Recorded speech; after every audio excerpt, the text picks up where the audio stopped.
एक बार फिर से दो बड़े और रिवायती हरीफ एक दूसरे के आमने सामने आकर खड़े हो गए हैं और पूरे बड़े सगीर में एक जंग का माहौल बना हुआ है। जी हाँ, हम बात कर रहे हैं इंडिया और पाकिस्तान के मौजूदा हालात की। बेसिकली पहलगाम अटैक के बाद इंडिया और पाकिस्तान के दरमियान जंग का खतरा बढ़ गया है। आखिर क्या था पहलगाम अटैक और क्या हकीकत है इस सब के पीछे? इसके साथ ही इंडिया और पाकिस्तान के दरमियान जंग के मौजूदा हालात के बारे में बात करते हैं आज की हमारी इस वीडियो में। तो चलो यार, आपका और अपना वक्त ज़ाया किए बगैर ही वीडियो शुरू करते हैं।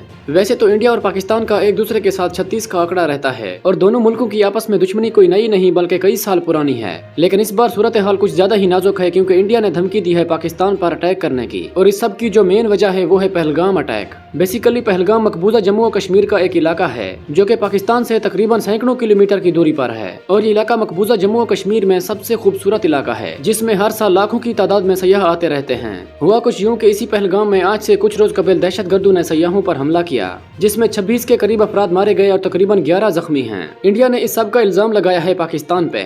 यानी इंडिया के मुताबिक पाकिस्तान ने बलूचिस्तान में होने वाले जाफर एक्सप्रेस के हादसे के बाद इंडिया से इस चीज का बदला लेने के लिए पहलगाम अटैक करवाया है। खैर, इस पहलगाम अटैक के बाद इंडिया ने पाकिस्तान के साथ सिंतास मुआहदा खत्म कर दिया, यहाँ तक कि पाकिस्तान पर हमला करने की धमकी भी दे दी।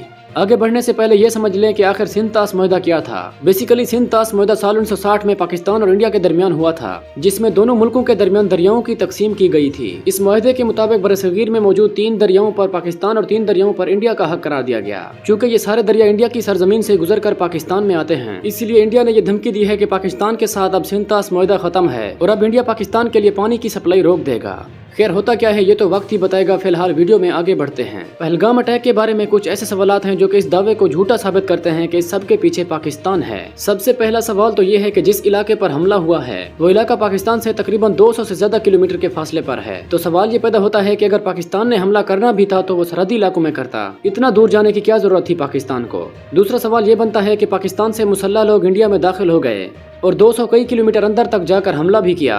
इस दौरान आखिर इंडियन आर्मी क्या कर रही थी? क्या इंडियन आर्मी इतना नालायक है कि वो अपने सबसे बड़े दुश्मन पाकिस्तान की सरहद को भी महफूज नहीं बना सकती? पहलगाम अटैक के सिर्फ 3 मिनट बाद इंडिया ने यह दावा किया कि ये सब पाकिस्तान ने करवाया है। अब सवाल ये पैदा होता है कि आखिर इतना मुख्तसर टाइम में इंडिया को कैसे पता चला कि ये सब पाकिस्तान ने करवाया है? इंडियन मीडिया ने यह दावा किया कि जिन लोगों को मारा गया वो सारे के सारे हिंदू थे। यानी इंडियन मीडिया ये शो करना चाह रहा था कि हमला करने वाले मुसलमान थे और डेफिनेटली पाकिस्तान से आए थे, लेकिन दर हकीकत मरने वालों में एक मुसलमान भी शामिल है। सच तो यह है कि जब भी मोदी से उसकी कारकर्दगी पूछी जाती है तो वो पाकिस्तान के साथ जंग छेड़ देता है। खैर, पहलगाम अटैक के बाद दोनों मुल्कों में जंग का माहौल बन गया हुआ है, लेकिन हैरानी की बात तो यह है कि ये दुनिया की पहली जंग है जिसमें हमला करने वाला मुल्क डरा हुआ है और परेशान है कि वो पाकिस्तान पर कैसे और कहां से हमला करे। लेकिन पाकिस्तानी जिन पर हमला होना है वो इस सारी कंट्रोवर्सी को एंजॉय कर रहे हैं। जंग से खौफजदा होने के बजाय पाकिस्तान के लोग मीम्स बनाकर इंडिया का मजाक उड़ा रहे हैं। हैरानी की बात तो है कि अपने से 7 गुना बड़े और 2 गुना ज्यादा आर्मी रखने वाले मुल्क ने जंग करने की धमकी दी है और यहाँ किसी ने सीरियस ही नहीं लिया। यहाँ तक कि मीम्स बना कर उन्हीं को ट्रोल किया जा रहा है। आपको क्या लगता है कि इंडिया पाकिस्तान पर हमला कर पाएगा या नहीं? आप अपनी राय कमेंट सेक्शन में जरूर देना। तो नाज़रीन, ये थी हमारी आज की वीडियो। उम्मीद है आप लोग वीडियो को लाइक और आगे शेयर भी करेंगे।